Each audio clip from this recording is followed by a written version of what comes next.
This PowerPoint is to get you through the next steps that you need to become a student here at MTSU. Again, there are several steps. Some of you I've spoken to on the phone, you have already taken these steps, and kudos to you. If there's something you have missed, then please pick up where you need to and continue those steps. So this is what we're going to cover today. The things that are in pink are just for undergrads. Things that are in orange are just for grads, and things that are in green are for everyone. So the first thing I need you to do, if you have not yet done this, is set up your student accounts. You can do very little of the placement testing, of the English survey, of customs, unless you have your MTSU email and you have your MTSU pipeline accounts already set up. So some of the things I need you to remember is before you move on, you need to have your email account set up. The custom staff, your academic advisors, your professors throughout your time here at university, they will not use your personal email. They will only use your MTSU email. So if you haven't set these up, do it now. It could be you're missing email from your professors, from the custom staff, from the English survey people, if you're missing those emails, if you don't have access to your MTSU email. So I encourage you to set those up now. This is the link, MTSU on their website, the ITD, always a technical area. They have a special link that helps you set up and takes you step by step through to set up your MTSU accounts. You need to start with your M number. The M number should have been sent to you when you first sent your application into MTSU. You would have received an email with your M number on it. We will send it to you if you don't have it, but I encourage you to go back through your email. Somewhere we have sent you a number that begins with an M. That's your M number. All of your email, please put your M number on it in the subject line so we know who's talking to us, and we can respond quicker if we have your M number. Okay, for undergraduate students, one of the first things you're going to need to do is take the placement test.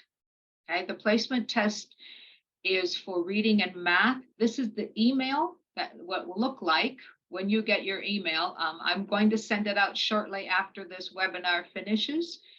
You have to do two things. Number one is the placement test, and number two is the English survey. The placement test is required of all new incoming students. There are two reasons, or maybe three, you can be exempted from the placement test. One, and the most prevalent one, is if you have taken the ACT or the SAT. If you have, then you need to send these scores to the university. Do not send them to our office. Take that back. You can send it to the admissions and they can enter it into your account. You have to have the testing service send these to us. If you send us a screenshot of your scores, we will not enter them into your account. You need to go back to the testing service and ask them to send us your scores. The other way is if you are transferring to us from a US university and you have taken that's an English and a math, in two Englishes for English proficiency. You need to have one English course and one math course, and the math course has to be a straight up algebra course. It cannot be accounting or something like that. It has to be an algebra class where you're doing the basics of math. Okay, those two things will get you exempted. Now, with the English and the math course have to appear on your transcripts. The admissions team is going to look at your transcripts and they will be able to say if you are exempt from the placement test or not. If you're questioning, you're not sure, reach out to the admissions team and they can tell you whether they placed a hold on your account for the placement test. So the placement test, again, is for reading and math. This will put you at the correct level of these two subjects. Here at MTSU, when we teach reading, we teach it through the subject of history. So you're learning American history at the same time you're doing the reading course. So this makes it a little bit difficult because most of you have not had a lot of experience with American history or Tennessee history. So this proves to be quite challenging for our students. So it's important that you, when you take the placement test, this is the level we want you at right now. So the reading course when you enter is not too difficult and it's not too easy. The other thing to remember is until you have done this, you cannot attend customs and you cannot get advised for your classes. Your advisor will not meet with you if they do not have the results of your placement test. So they will cancel an appointment if you have made one with them. Now, one of the things, what I'm going to do in the email that I send you, it's going to have a link. The link is to a short quiz or a survey. The survey, the purpose of it is to see that if you have the internet capability to take the placement test online. Your internet has to be reliable. It has to be safe. If it isn't, if you cannot pass the survey and they tell you no, then you'll have to wait until you arrive on campus to take the test. And that's okay. We have a lot of students doing that. If you are able to take the test, when you complete and you submit the survey, they're going to respond and send you a voucher to take the placement test. Okay, with that voucher, you're going to need to pay. There's $25 goes to MTSU. And $25 goes to Examity, the testing service. So it's a total of $50 for the placement test.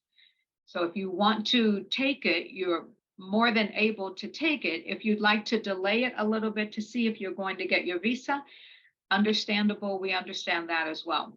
It just means that you won't be able to move forward in the process until the placement test is done.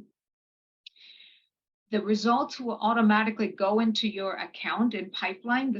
Your advisor will be able to see your level in reading and math, and they will choose the courses for you and let you know what reading and math courses you need to enroll in, and they will have those chosen for you. The second thing you need to do is the English survey. This again is required of all students. The placement test is actually required of any student coming into the university, be you domestic, international, anybody who enters the university is required to take the placement test if you have not submitted ACT or SAT scores. So this is not just for international students. The English survey is required of all international students if you do not have ACT, SAT scores, or you do not have the English and math in a previous university. The English survey is not the English proficiency. The English proficiency, the results you sent in, they got you admitted to the university. That plus your transcripts allow the admissions team to send you the acceptance letter. The English survey and the results of the survey will place you at the English course that all students are required to take.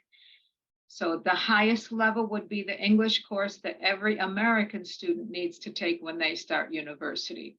And then there are different levels according to your ability. When you enter the university, you may need to take 2 or 3 English courses before you reach the course that all Americans take. So this is getting you ready for the courses and making sure that it isn't too challenging, that you're right at the level where you are when you enter university. The English survey, there's no charge. It is a self-evaluation. You're going to answer a series of questions.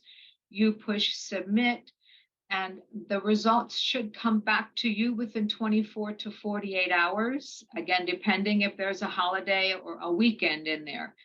They will get the results. They will send it back to you. They often copy us in as well. So we also know what English courses and what level you're at.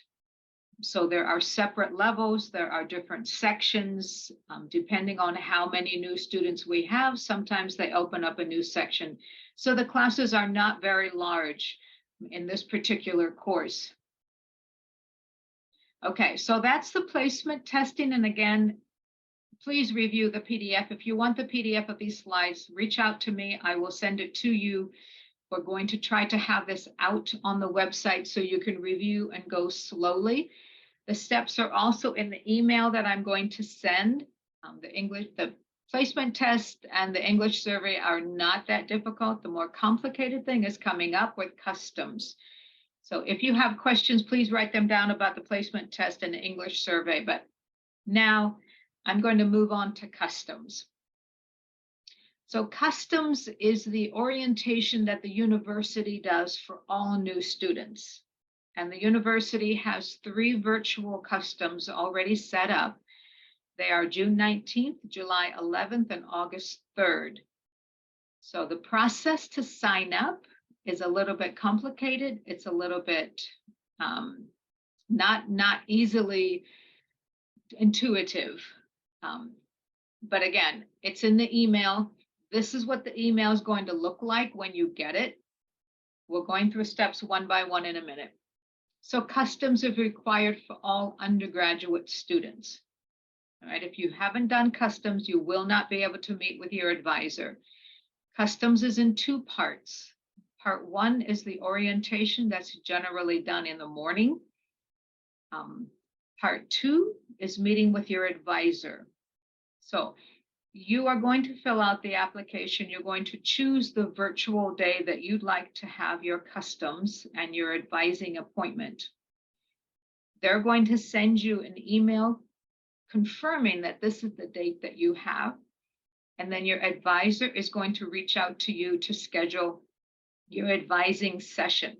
So make sure if you're doing a customs, your placement test and English survey have already been done and your advisor has the results, or they will cancel your advising appointment. If they look and see you don't have the placement test, they will cancel your advising appointment because you're not ready. It has to be done in the correct procedure and correct steps. Okay. Again, both the custom staff and your advisor will only email your MTSU email. If you don't have your MTSU email active or you haven't checked, you will miss your appointment and you might miss the confirmation on the date that you've been set to have your advising on your customs. So the first thing I'm going to ask you to do is when you get the email, it is rather long. I'm going to ask you to read the entire email before you start doing anything. So you follow, you know the steps. If you have a question, read it again. And just a minute. Okay. You can, I lost my train of thought. You can get the procedure. Okay. So the first thing you're going to do is read the email. The second thing you're going to do is decide what date you want your virtual customs. And remember, there's 3 dates on the email. You have to choose which date you want. Then there's a Google form. There's a link to the Google form. You have to fill out the form. On the form, they're going to ask you, what date do you want to attend the virtual customs? All right. Then what you're going to do is you're going to go to your pipeline account. Remember, you have your pipeline account set up. You're going to pipeline and you're going to sign up for customs, but the date that you choose has to be July 27th. Okay, this is not the day you're going to have customs, but you have to use July 27th in order to enter your name and reserve a spot. The Google form is the exception form. The Google form tells the customs staff, yes, I'm going to do an exception, and here's the date that I want. If you sign up for another date, they won't know that you're signing up for an exception. Okay, so that's complicated. So you have to you choose your date, do the Google form, put in the date that you want, submit the Google form, go to pipeline, sign up for customs on July 27th. They will look at that. They will get your Google form. They will say, okay, this person is going to actually attend customs on July 11th. Okay, they will do that behind the scenes. So the July 27th date is not the day you're going to attend customs. If you don't use that date, if you don't register for July 27th, they will not know that you need an exception to attend virtually. So it's really important that you get this step. Okay, after that, now, At this point, you've saved a place in customs. All right, but you're not done yet. So now you've got to go through the procedure and you have to pay for customs. So you're going to pay for customs. The pay, I think I have it. Let me go. I'm going to go forward. Yes, $35 is the pay. Okay, but later you will receive a refund. So you're going to pay $35, but you will receive a $20 refund. So the actual cost is going to be $15. But you cannot put 15 in because it won't go through. You have to pay the full 35. $20 will come back in a refund at a later date. Again, this is not always easy. So when you've done this, when you've submitted your payment, you've registered for July 27th, you've done your exception form through the Google form, keep checking your email, because on your MTSU email, the customs staff will email you and let you know and confirm the date of your session, your virtual session. All right. If you haven't checked your email, you won't know when they're giving you your virtual sessions. You have to attend on that session. This isn't the, oh, I missed it, I'm going to attend the next one. Your advisor is not ready for you on the next customs. If you cannot attend, you must let the customs staff know. Our staff is not able to change your customs, your sessions date, virtual sessions. We can't do that. This is run by another office in the university. So you can reach out to us, but we will refer you to the customs staff to actually change your date if they have room for you in a later date. So there's only 3 that we're able to do. If you don't, or if you miss, you will not be able to register for classes until you arrive here at the university. And again, we have a lot of students doing that. So the one thing I also want you to make sure that you are aware of is that when you are scheduling these are the times you are given are Murfreesboro Central Time. So you must remember that you have to adjust to your particular time zone. Sometimes Google Calendar will already do this, but make sure that you know that the times you're given is Central Time in the US. So if it's 8 o'clock a.m., as of is right now, I don't know what time it is in your country, so you're going to have to work that out. The customs staff will not be able to do something that's very late at night or very early in the morning. The advisors are only available for certain hours, and it has to be within the hours the advisors are available. So it's possible you'll have an advising a session at 1 o'clock in the morning. There's no way around it. So those of us who have lived abroad, we understand how difficult this can be, but it's just for a couple of times. Okay, remember, you're going to make the full payment. A partial refund will be processed. The amount you pay is $35 US dollars. You will receive a $20 refund later. And again, we don't process that in our office. That is done through the customs office. You must follow the steps on the email. Please read the email first. Make sure you understand what you're supposed to do and then start. If you fail to attend, you may not meet with your academic advisor. Placement testing, you have to attend customs or the advisor will cancel your session. If you have an appointment, they will cancel your appointment. If you cannot attend, you have to email the customs office directly. The international office cannot reschedule the customs sessions. We do not have the power to do that. All right, so that is pretty much our customs. Make sure you get that. Okay, so customs is probably the most complicated thing we're going to talk about today. And again, we'll have questions at the end. So if you need notes, if you need to take a minute now to write down a question, please do that, because we're going to move on to immunizations. This is for everybody.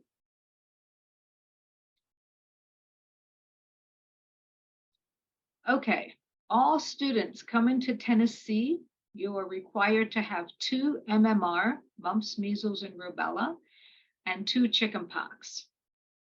These must be on record at the university or you will not be able to register full-time. Full-time for us is 12 credit hours.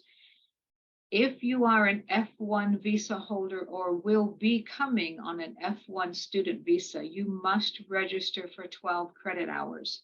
And again, this is when we have our international orientation. We will go into more detail. But as an F1 student, you must have 12 hours and 9 hours must be on campus.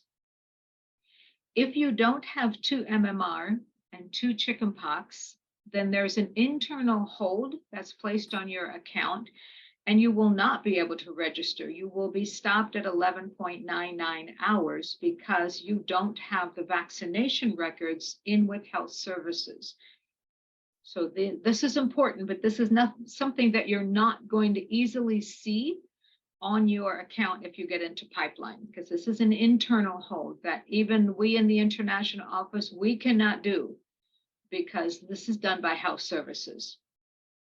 Now, if you have one of these, one MMR, one varicella, you can take the second one here. But until you've made arrangement with health services, you will not be able to register full time.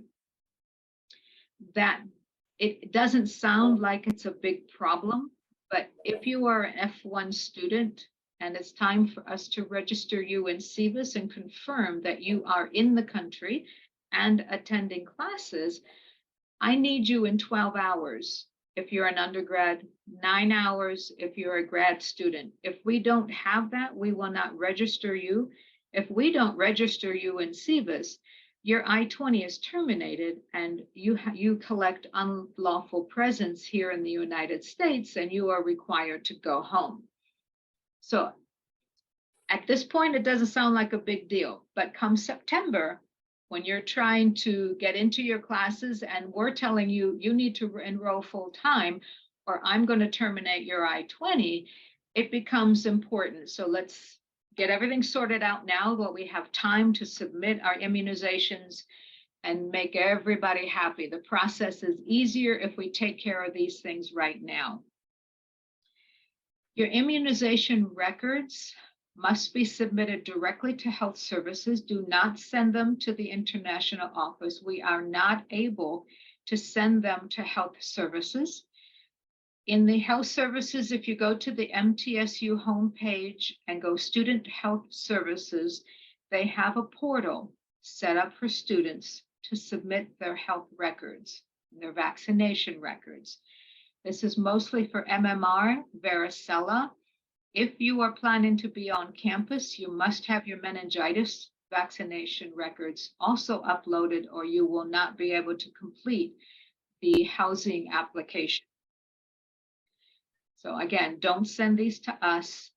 If you don't have your pipeline set up, you will not be able to access the portal. You have to have your student account set up before this. If you have difficulty, I suggest you email the health services office directly. There's sometimes glitches with their portal, but they will allow you to email it to them if you have no ability to get into the portal. But please email them first for advice. The health services will then evaluate your vaccination records, and then they will tell you through the portal whether you are in compliance or not, or whether they need something more from you. So it is your responsibility to make sure that you are checking back again with this portal to know that you need more records. Sometimes they have very specific guidelines of the distance and the time between the two vaccinations, or was it done before a certain age? If it was, then maybe you'll need a booster.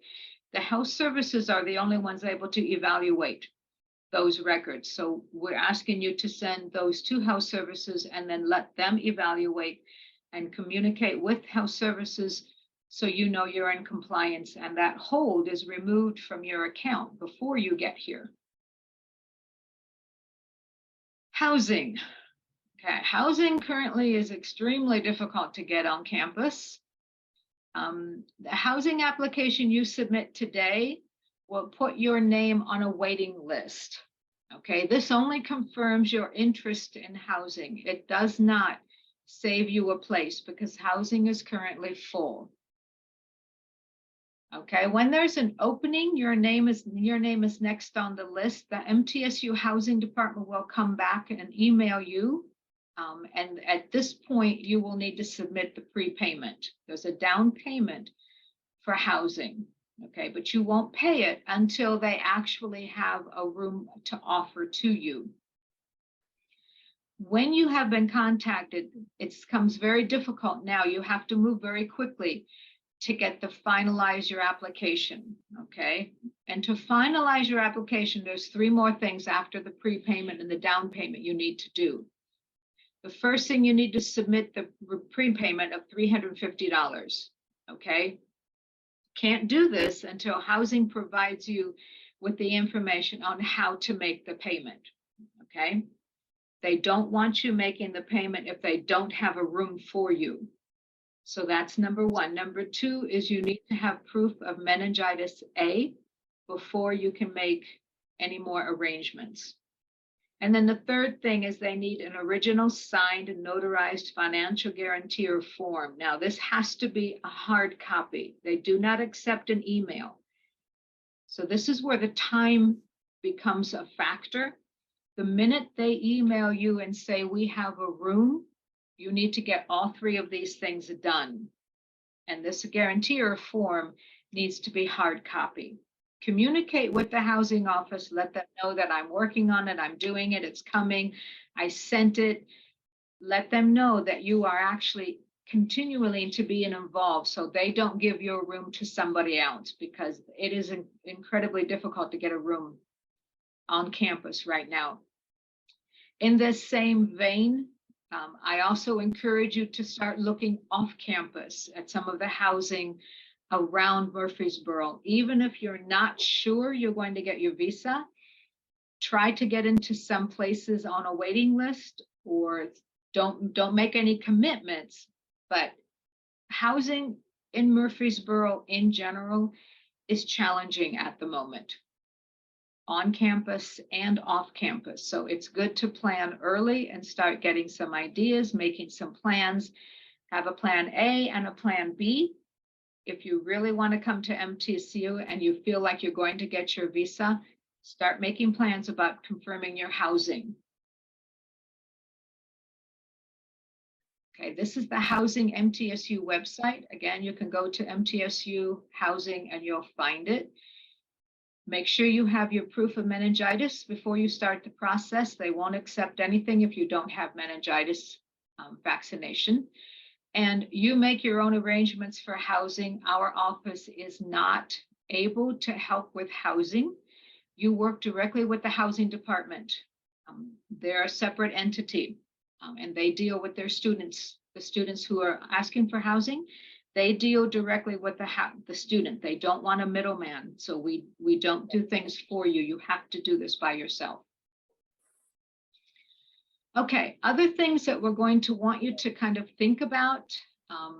Again, everybody's aware that we're pretty much post-COVID pandemic, but you still want to make sure, because periodically the CDC and the US government will require either a test before you can board your airplane or before you can get into the United States. It changes daily. So before you leave, before you make your plans, make sure you know, are there any new or unusual requirements for your particular country? Sometimes it's country specific.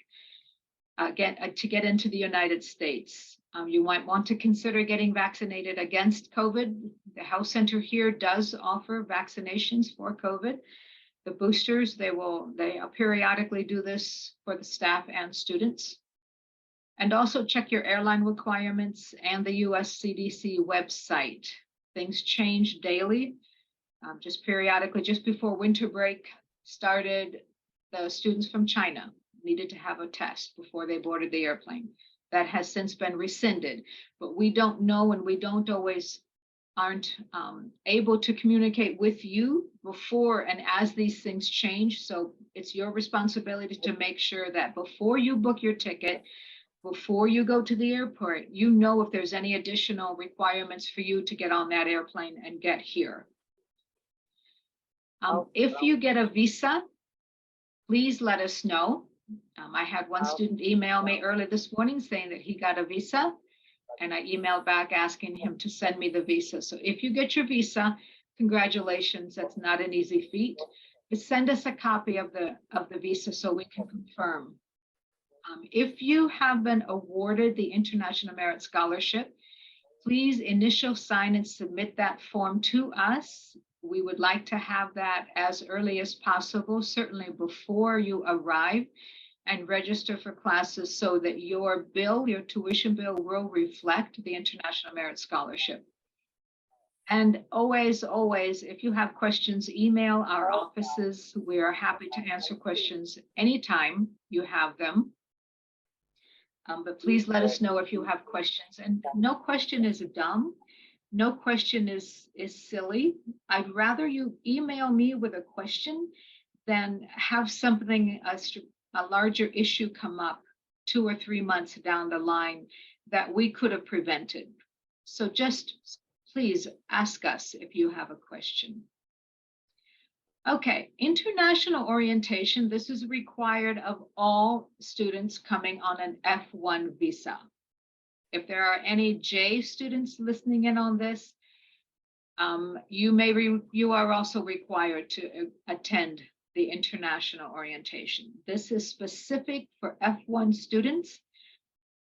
As of now, you have probably 3 holds placed on your account. One is for international orientation. One is for the placement test if you're an undergrad, and for the English survey. If you're a grad, you also have an international orientation hold on your account. So as of August 11th or so, you will not be able to make any changes to your schedule until you've taken care of international orientation. So we're going to have 2 international orientations. Both of them will be online. One will be August 10th. We probably will do one in the morning and one in the afternoon. The 22nd is actually during our orientation week. So this one will be online, but we will follow up later this week with an immigration question and answer session that will be live here in our office. So if you have questions about things that we covered in the orientation, you will have a chance to answer any questions. But if you don't attend one of these 2 sessions and you don't check in our office, one of the other things we require you as an F1 student is that you come in and see us during orientation week and check in with us physically. We need some documents from you after you've arrived in the United States. If you don't do that, we will put another hold on your account. And so we've had several students in the past few weeks ask, why do I have a check-in hold? And we'll say, because you didn't check in. So if you don't take care of everything, you may not get the hold. You may not become effective or stop you from doing anything until you start registering for your next session's classes. So if there's a hold, check your pipeline, clear your holds, so you have nothing preventing you from moving forward and registering for your next session's courses. Okay, international orientation, we're going to talk about all of the F1 regulations. All right, and these are specific for our F1 students. There are requirements for your schedule. You need to have 12 hours total. 9 hours must be on campus face-to-face. You are allowed only 1 online course. All right, if you're a graduate student, you must have 9. You're still allowed only 1 online course. You must make sure you are in compliance with all of the CBIS regulations. We also talk about employment. So we give you all of the information you need for your 4 years here at university during your international orientation. Again, you're responsible to make sure that you know this. This is why we put that also out on the website, and we ask you to come to us for questions. Don't go to your friends. Don't talk to a friend at a different university. Come to us if you have a question, so you're getting the accurate information. Insurance, we're going to talk about insurance. All of our F1 students are required to purchase MTSU insurance. We do no waivers. So make sure that you are aware that you are not able to bring your own insurance, you are required to buy our insurance or the university endorsed insurance. This is much easier for you and for the health center on campus. The last thing we're going to talk about is academic integrity. What is plagiarism? What is cheating? How does the university deal with it? And what are the repercussions if you are caught cheating or plagiarizing? The university has a very distinct procedure if you are caught violating any academic rules. Okay, kind of want to talk about the difference between grad and undergraduate. Some of you may be a little confused on this. So undergraduate typically are those who are working towards a bachelor's degree. A graduate are those typically who are working towards a master's or PhD degree, okay, or an EDD degree, a terminal degree. So our undergraduates must take the placement test unless you have ACT, SAT scores, or you've been at an American university previous to this. You must attend customs. You must meet with an advisor before registering for classes. Sometimes the advisors will simply give you the list of classes and tell you to register. That's possible. Sometimes they'll help you register in their office. Advisors are different. You must follow all SEVIS compliance rules if you're an F1 student, and you must attend international orientation. Graduates, you may have an additional orientation with the department. All right, this is different from the international orientation. This is each department has their own rules. You may have an assistantship, or you may not have an assistantship. You must follow all SEVIS compliance rules, and you also must attend international orientation. Remember, a hold is already on your account for international orientation. If you don't attend, it will stop you from making changes and doing pretty much anything. The same on all of you have a TB hold. You will need to take care of that when you come. We will talk about that in our international orientation. If you don't clear that hold, when you try to register for classes in the spring, you won't be able to register because you didn't clear the holds. So view your holds in your pipeline account. Make sure that nothing has been added, that an advisor hasn't added a hold. If you're an athlete, athletics will add a hold. Different people in the university, the business office can add a hold if you haven't made your payments. They will put a hold on your account. All of these will stop you from doing anything moving forward, registering for classes until you clear your holds. So make sure you keep an eye on your holds. Employment, this is always a very common question. Employment, yes, our F1 students are able to work on campus. You are able to work only on campus. You can work up to 20 hours while classes are in session, all right, during the semester. You can work up to 40 hours during semester breaks. This is the spring break, no, not spring break, the winter break and the summer break. Spring break is only for a week. It is not a break between semesters. You are coming back to the same semester. So during spring break, fall break, you may not work 40 hours. You are limited only to the 20 hours. If you're on winter break in January or the summer break, May, June, July, then you can work up to 40 hours. Okay, F1 visa holders may not work off campus. All right, if you do, it has serious repercussions. We will terminate your I-20 if we know you're working off campus. This is our job. We have no question. We have to do this because you are now unlawfully employed off campus as an F1 student. That includes DoorDash, it includes Uber, it includes Lyft, anything where you're getting an income you may not do off campus. The only way you can work off campus if you are on CPT and OPT.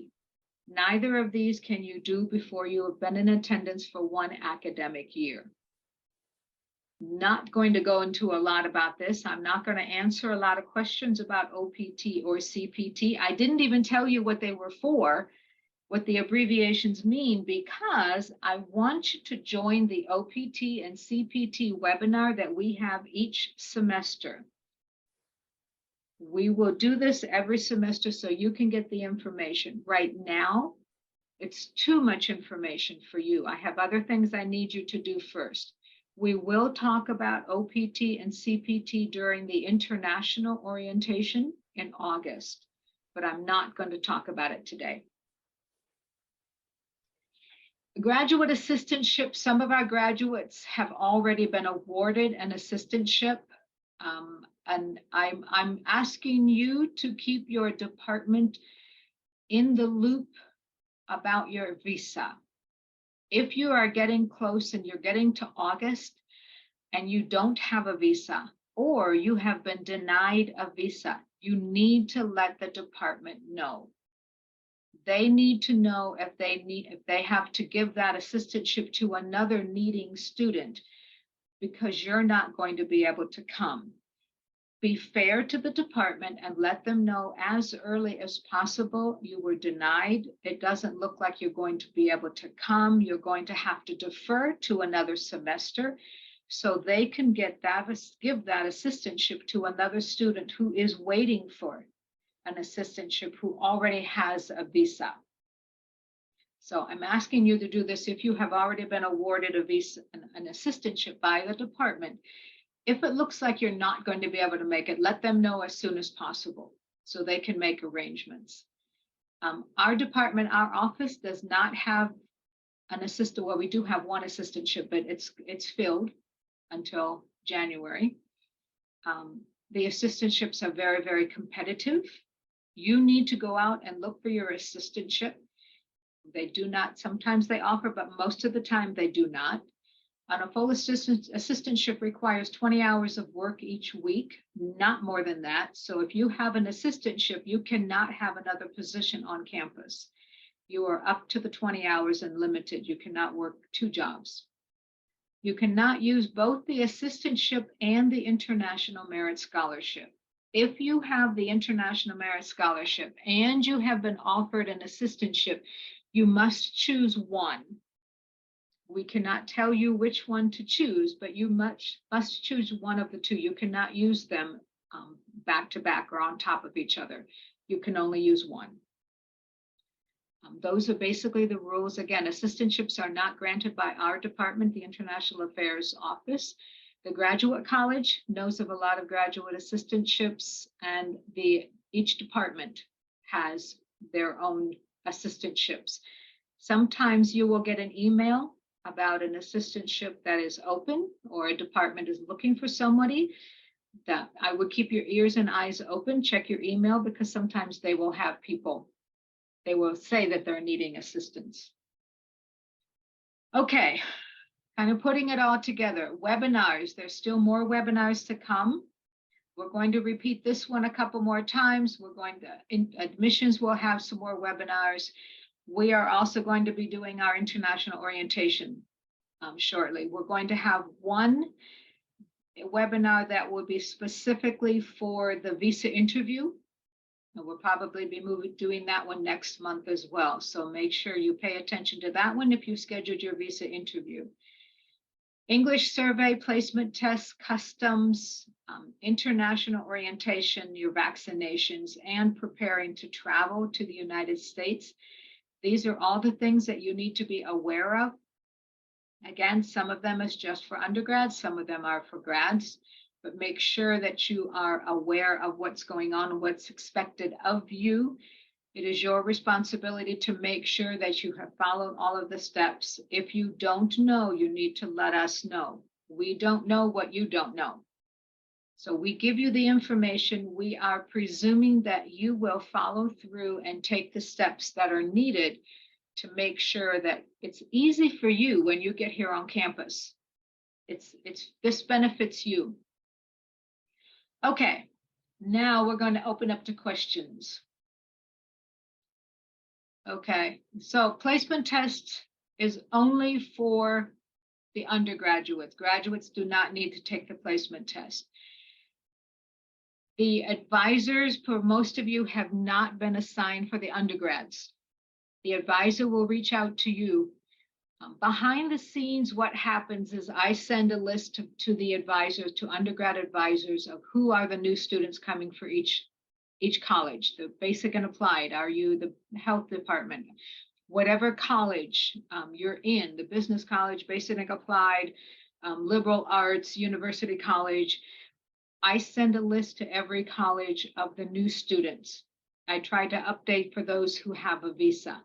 The college assigns advisors to each of our undergrads.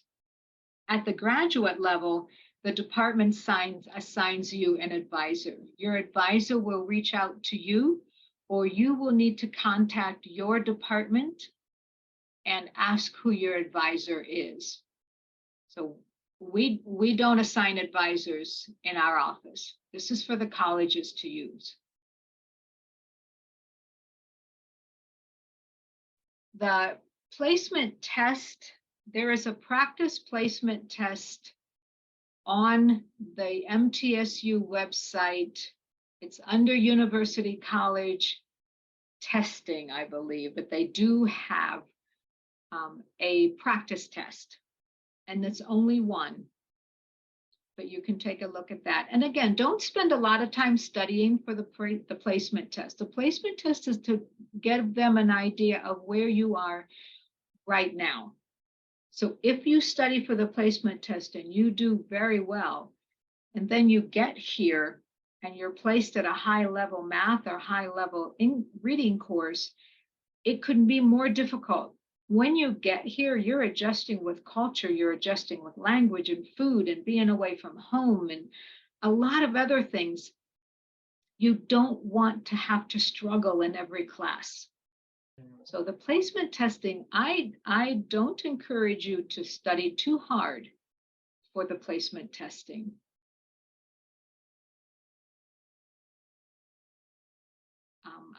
I don't know. That would be a question for the university college. Honestly, I don't know. I'm not even sure if it's timed.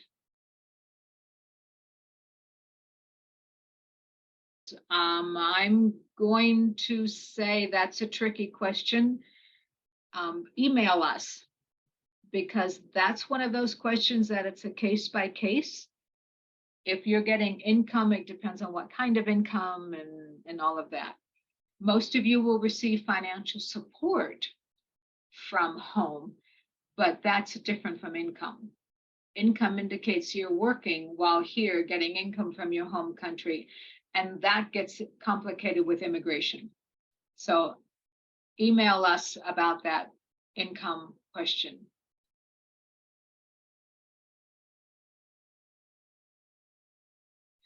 Do we give the placement test before or after arrival? I would recommend, if you can, do it before you arrive here. It will make your first week a lot easier if the placement testing is already done. It will also make it very easy if you've done all of your classroom registration, met your advisor. If that's all done when you arrive, it's much easier to get acclimated to the university life, because there's a lot of activities going on that first week and the week before classes start that you want to be participating in to get used to university. If you're busy taking the placement test, meeting with advisors, you're missing a lot of the social activity that's going on that week. Can I get an assistantship as a graduate study right after you arrive in the US, or openings taken? Most of the openings, from my understanding, are taken before the students arrive here. They are offered an assistantship early. There are a few that are given out after you arrive, although I think they are fewer and more difficult to get. So I would start reaching out to departments and contact the grads college and see if they have anything, if they know of any openings that are still open. Summer, when the students are leaving soon, more openings, the departments will know what they have available. So I would start reaching out to the grad college. I would start reaching out to departments and seeing if you are able to, are eligible, or have a department has a graduate assistantship.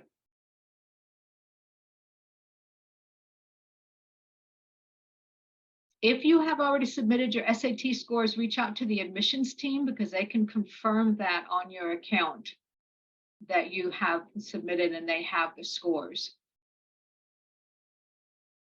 If you want a copy of the PowerPoint in the PDF form, please let us know. We can get that out. We will try to get it recorded and get it onto the website. It's just, we're sometimes limited to how many days it stays on the website. The link will not stay active forever. There's usually a limit to how many days it will stay active. What can be the arrival date for August intake? Classes start on the 28th. We are having our International Orientation Week on the 22nd, the week before. So I would suggest to get ready for classes on the 28th, arrive the week before. Make sure if you're on housing, make sure you have housing. But if you arrive the weekend before, it's going to be very difficult to get everything taken care of. And you don't want to try to be doing, getting registered for classes while classes already started. You want to have that out of the way. It's much less stressful. Want to know more about customs? Yes, don't we all? Customs is handled not by our office. So wait until you get the email. The other thing you can do is go to the customs link on the MTSU website. There's a lot of information. Just remember that it is the information on the website is geared to an on-ground, in-person customs, which you cannot do because you're not able to arrive into country until 30 days before the start of classes. So you cannot do the on-ground customs.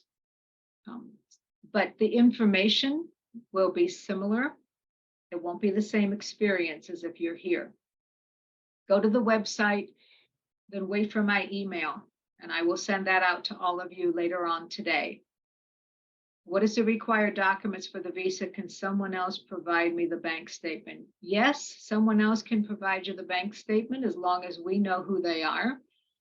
Would like to know their relationship with you.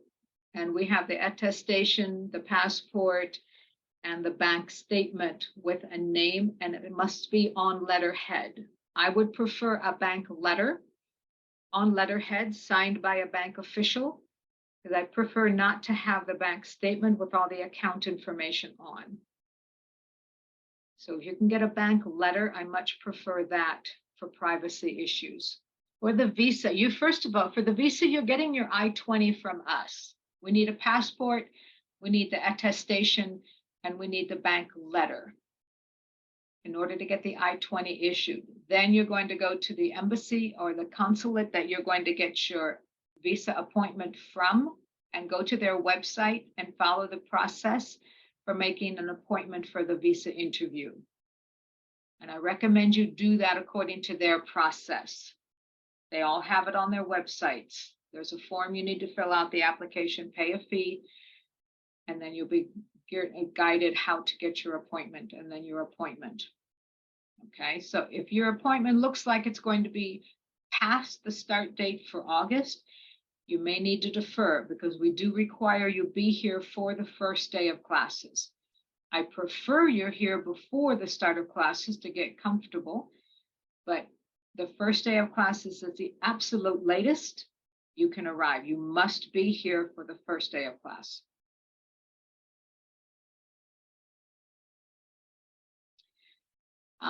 The immunization, you must do some of them. If you're going to do them on campus, it's going to be more complicated. You're going to have to ask for a waiver. I would suggest you try to get at least one of the MMR, one varicella before you arrive on campus, and get the second one here.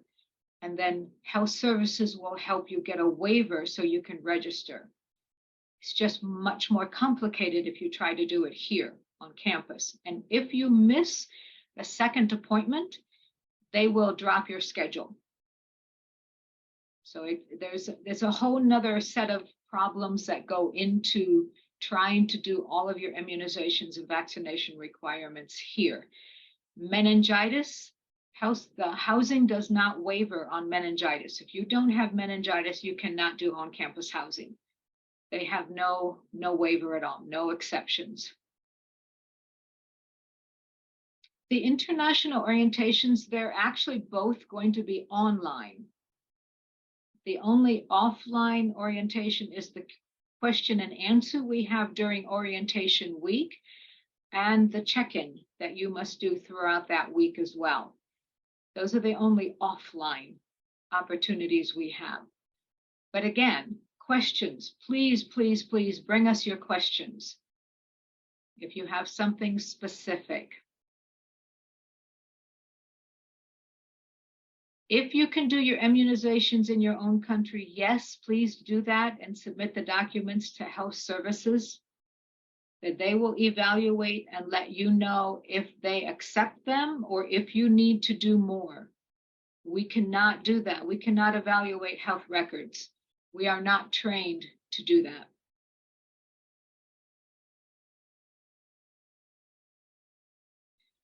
If you have your SAT scores, you do not need the English survey, and the admissions team can confirm that. If they put a hold on for your English survey, if you have SAT scores, they will confirm yes or no. Do you have an international communities of some kind where we can meet and hang out? We do have lots of activities that we host for our students. We were having little meetups. We have things generally every month. We'll have a little something, National Popcorn Day or Valentine's Day. We try to do little things. We do have larger events where we introduce during club activities to our international students so they can join different club activities. We love it when you come and see us. We have a little lobby here that you can hang out. You can come and hang out with your international students. We have some tables up front in the small lobby that you can sit and study. There's a vending machine, a little microwave, I believe, is still out there that you can use. But yeah, we do have, it's limited, but there are many, many, many opportunities here on campus to meet people.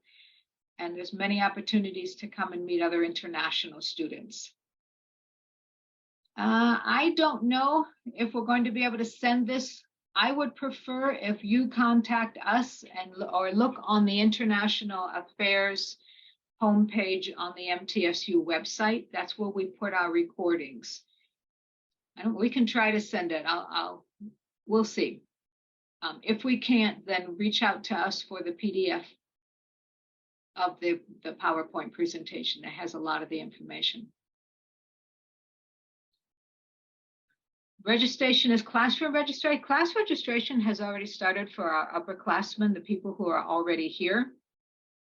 If you have cleared your holds and you have met with your advisors, either the grad or undergrad level, then you should be able to register, but not until you've reached out to your advisors and they have confirmed what courses you need to take.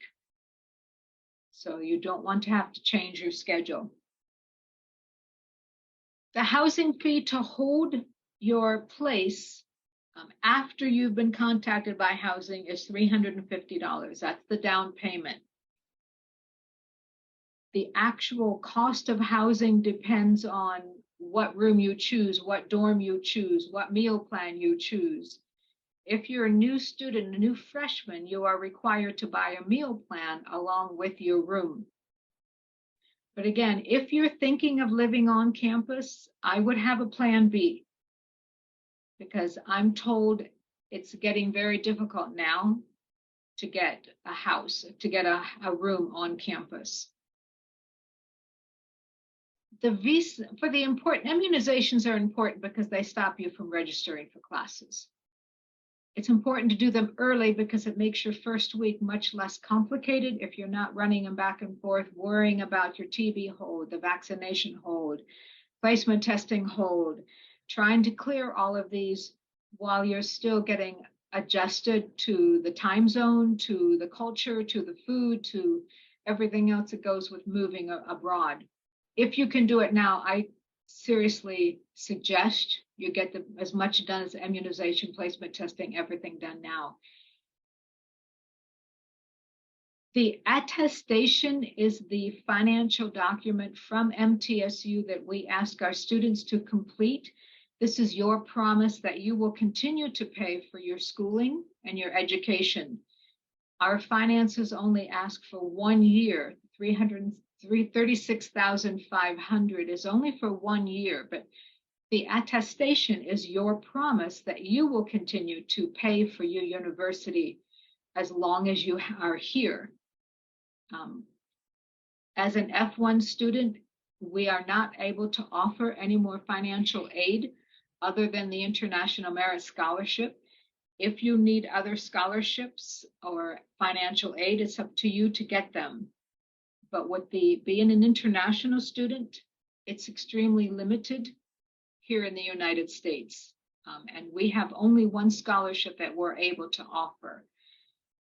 The rest of it, any other scholarships, is the student's responsibility to find.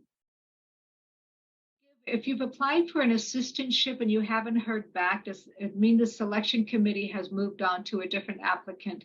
Not necessarily. It could mean that the committee hasn't met yet. That is a question more for the graduate college. I don't know, maybe Megan, can you weigh in on that? Is Megan still with us? Maybe not. Reach out to the graduate college or graduate international admissions and see if they have any more information about that. It could be that the committee hasn't met. It could be that they haven't made a decision. We're only in April, and some of them are still waiting until they see how many students will come back and how many are actually graduating. And so that they may not know how many graduate assistantships will be open. So I'm thinking more May, June. If you haven't heard by then, you may want to reach back out, but go ahead and reach out to international admissions and see if they have any more information. Can we follow the classes in mixed mode, online, on ground when our visa to get more time? We are not able to be in the US on time. If you would like to be online, you can do that. If you want to start online, we do have students who start their first semester online because they're not able to get a visa, and then come the second semester when they're able to get a visa. We will not issue an I-20 until you're ready to come to campus. All right, and the start date will be the start date for the semester when you're able to get on campus. So we cannot let you start online for 3 weeks and then come on campus. That isn't possible.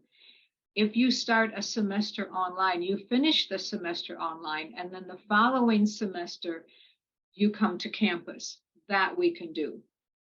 But we cannot bring you in 3 weeks after the semester starts and you start the semester online. That is impossible. The tuition fee for any department is extremely difficult to predict. The university has a PDF at the MT One Stop under tuition that will show you how much you need to pay per credit hour. And if you're in 9 credit hours, what your tuition would be. To make sure that you're doing the graduate, make sure you're looking for the off-campus tuition fee. So our international students must pay off-campus tuition fees. So it makes it a bit more expensive. If you reach out to us, we can guide you to where it is, but it is on the MTSU website, MT One Stop, and then under the tuition, how much does it cost to attend tab.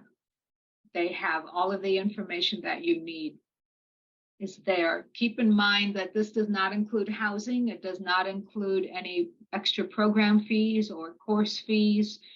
Sometimes the colleges have an extra fee that they will charge students. That does not include any of those extra fees that sometimes show up on the tuition bill. So this is just a guide.